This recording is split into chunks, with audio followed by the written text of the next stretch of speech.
Okay, y'all, so exciting news. It is May 2nd.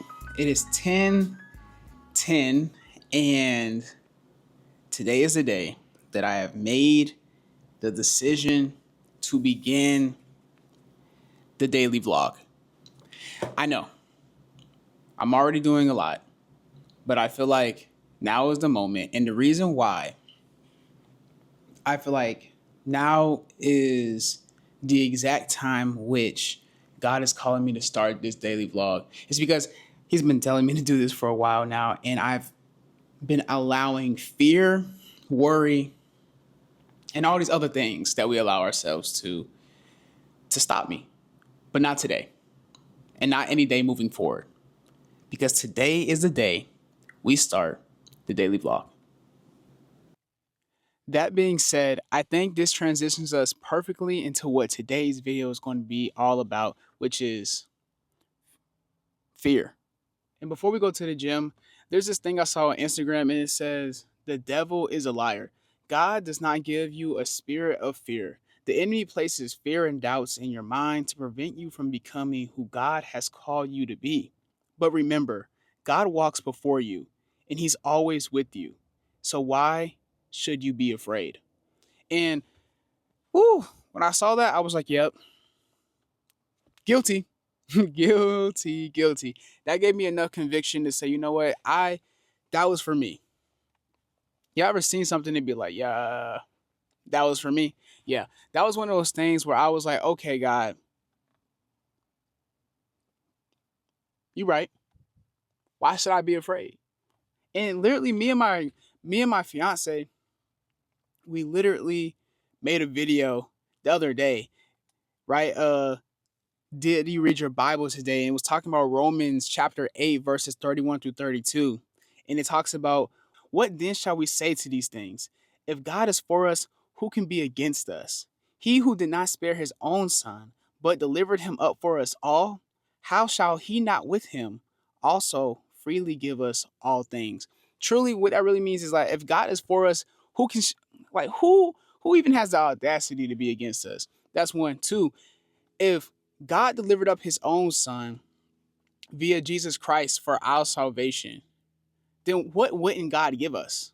Right? And if Jesus is now with God, what is there for God to even, there's nothing for God to withhold from us. If he would give up Jesus for you, now that Jesus is right next to the throne with him, what is there for him not to give you? What is there for him to withhold from you? If he wouldn't even withhold his own son because he loves you so much, now that his son is with him, what is there for him not to give you? Right? And so I'm telling you, everything has everything has just been leading up to this moment right here. And so now we about to go to the gym. Oh snap. I left my gym bag in there. But let me go grab it and then let's head to the gym. And let's go ahead and be everything that God is calling us to be. Ah, there it is.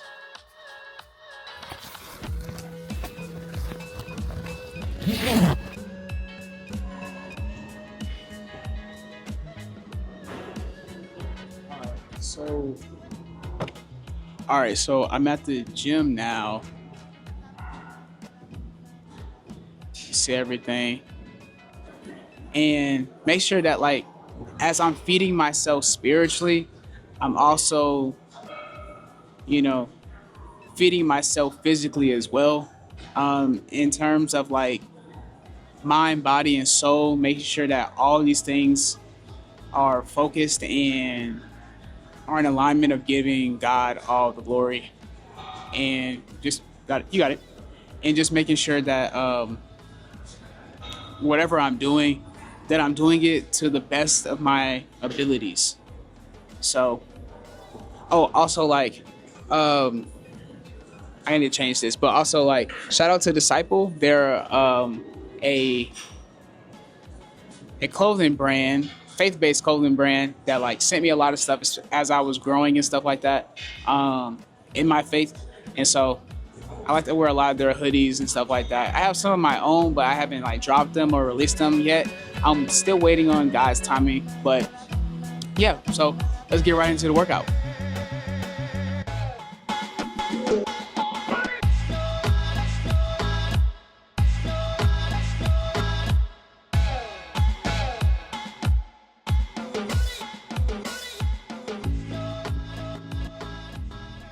So one of the things that I feel like has held me back so much in my own personal journey and just being obedient to what God has called me to do has been the spirit of fear that God is not the author of.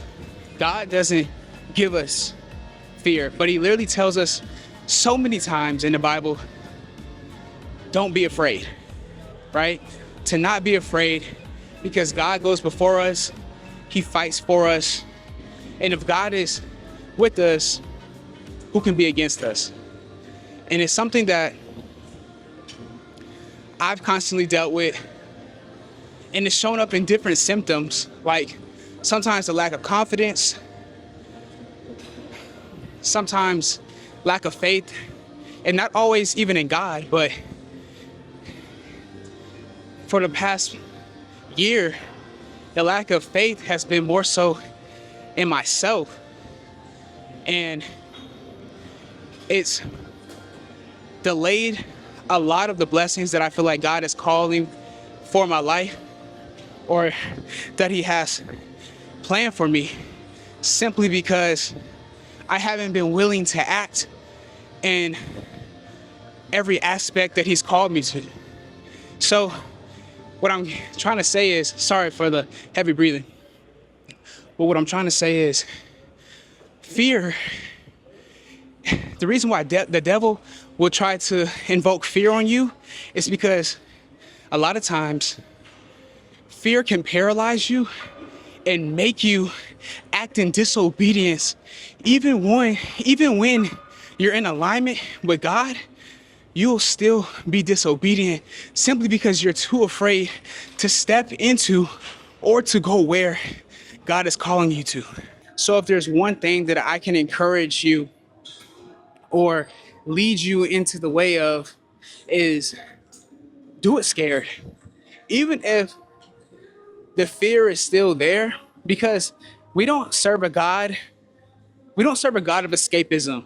We serve a God who, when you pray to him, he doesn't just say, oh, they're going through this, let me pull them out of it. But we serve a God who, when we're going through it, he gives us the ability to have long suffering, and we serve a God of enduring.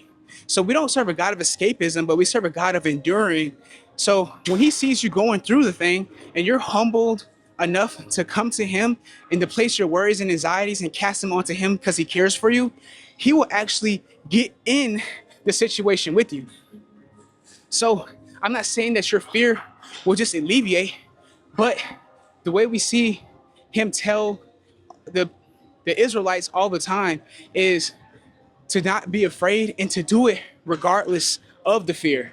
Do it so to do it because you know that I will be there. To do it to invoke and strengthen your faith. So do it scared, regardless of the situation, regardless of what it looks like, regardless of the one that you feel like is standing against you. Remember the fact that if God is for you, who can stand against you? If God is for you, there will be no one that can overtake you. If God is for you, then there will be no one that can deliver you into their hand. If God is for you, you're promised the victory.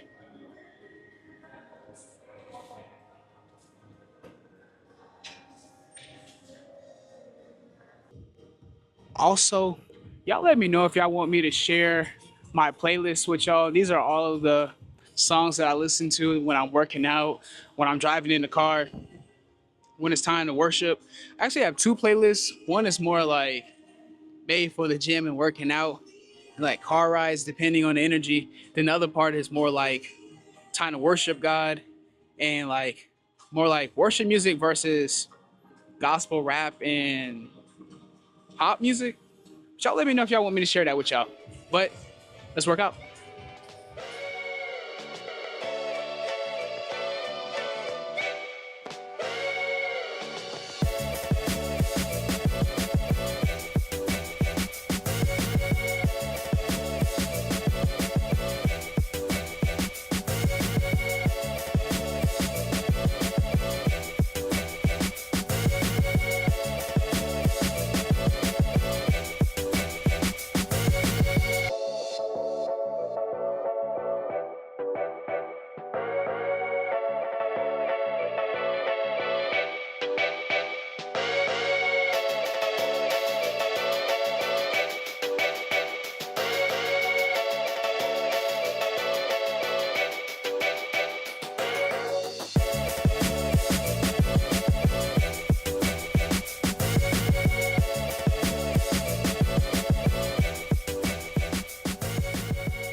All right, so now we're at the basketball court.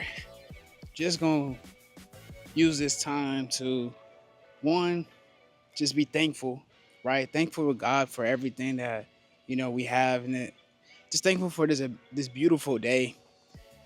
Um, just finding ways to be grateful and to seek gratitude towards the Lord. But then the other thing is, um, on Saturday, I got slightly hurt on my left knee, and I got slightly injured a little bit because I tried to dunk on somebody and I almost did, but regardless of how it turned out, when I landed on my knee, I felt a little, I don't know, but my knees just haven't been the same since. So I'm just trying to work through that. That's why a lot of my exercises are a little unconventional, a lot of knee over toes, a lot of stuff to strengthen the tendons and all that stuff. But yeah, if y'all want more information about that kind of stuff, or me show more of my workouts and everything, just let me know in the comments. But other than that, let's hoop.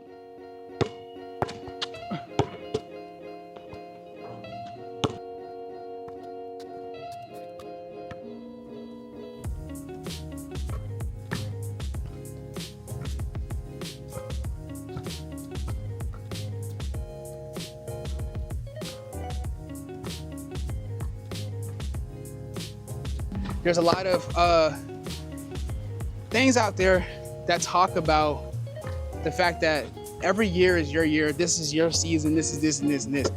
And one thing that is important, one thing more than just important, something that's super necessary, is it doesn't matter how much you fast, it doesn't matter how much you pray, it doesn't matter how much you invite the Holy Spirit to dwell into your vessel.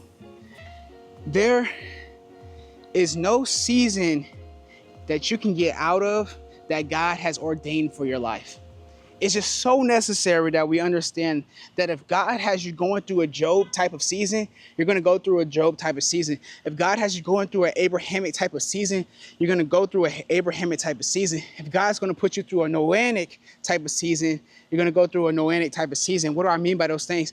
If you're going to experience a lot of loss from the things that you thought God has blessed into your life to stay in your life, like Job, and you lose it, remember, although Job lost a lot of these things, God blessed him in the end. If you're going to go through Abrahamic type of season, sorry, you got to stay on your P's and Q's. It's just me. Anyway, God working on me with that. Anyway, if you're in your Abrahamic type of season and God is telling you to leave your country, leave all the things that you have known, stop worshiping these gods, get out of these, stop being with these types of people, and he's calling for separation so that he can do something amazing in your life. Remember, although it feels like, oh my gosh, I got to get out of my comfort zone. Yes, God is going to remove you and take you out of your comfort zone because nothing grows there.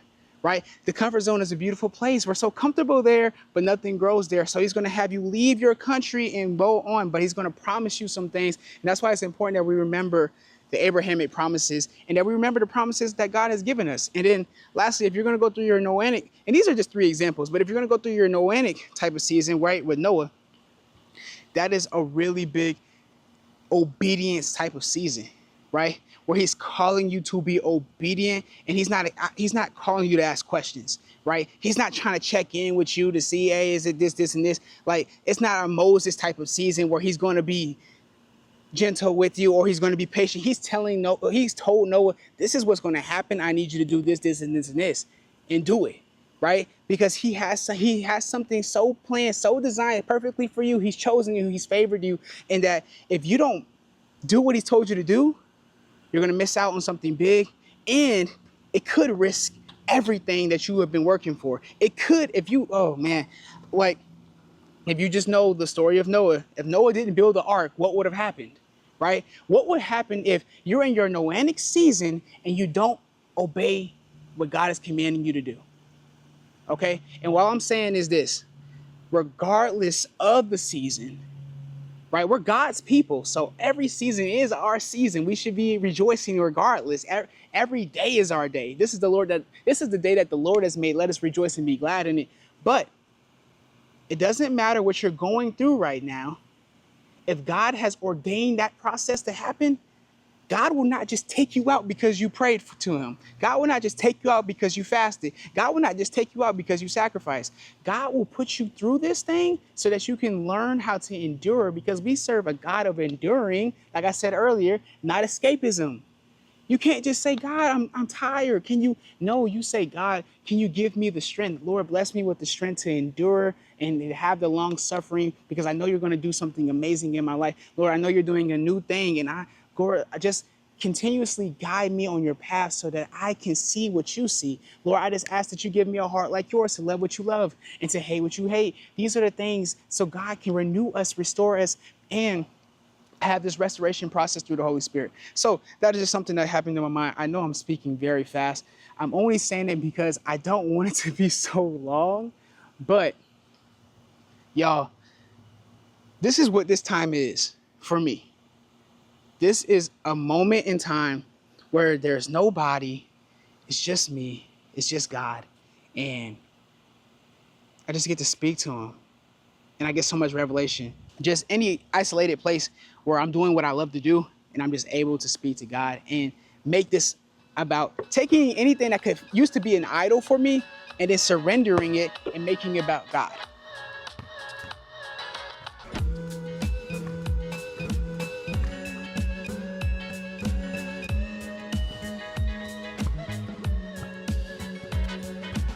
This one for y'all.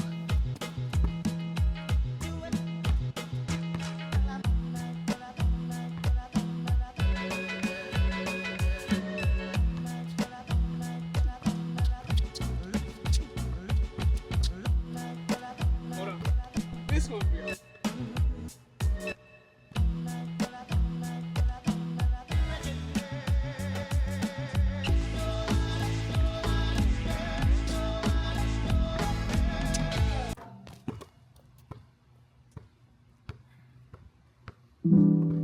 Told you. All right, so it's hard to find a really good place to do this outro at, but I feel like this might be the best spot. So today we talked a lot about a lot of different things, but mostly about this, about fear and what it does to us and what we can do to stop allowing it, because this right here is something that God doesn't give us, but the enemy puts upon us. And to be honest, the more we worry, it's literally, worrying is just worshiping the situation. It's just worshiping the problem. When we're supposed to cast all of our worries and anxieties onto him, for he cares for us. Meaning we are supposed, even through, God is so good, because he gives me revelation right on the spot. Even when we're going through the problem, we're still supposed to worship through it. We're supposed to worship God through it. Even though we may be going through whatever we're going through, God is still so good that he can still get the glory. He can still get the glory no matter what, because this is a exemplification of this. This is my mouse is dry. This is a great example of this thing right now. I had a fear of doing what I'm doing right here. And these are the gifts that I naturally have. But my fear was that it wouldn't be perfect. My fear was that I couldn't be myself, and because I couldn't be myself, how do I limit myself even though I know that God doesn't want me to limit me? But the truth is, I was allowing my inner me to be my biggest enemy. And it all stemmed from this. So today, let's go ahead and get rid of fear, and let's step into and become the person that God has called us to be. I love y'all. I'll see y'all in the next one. Peace. After that first dunk though, I didn't feel nothing. Everything felt real smooth. And I went pretty light and I got up decent. So we're gonna see if I can bring out something. If I get hurt, it's nah. We're not even gonna speak that into it. You right. Really?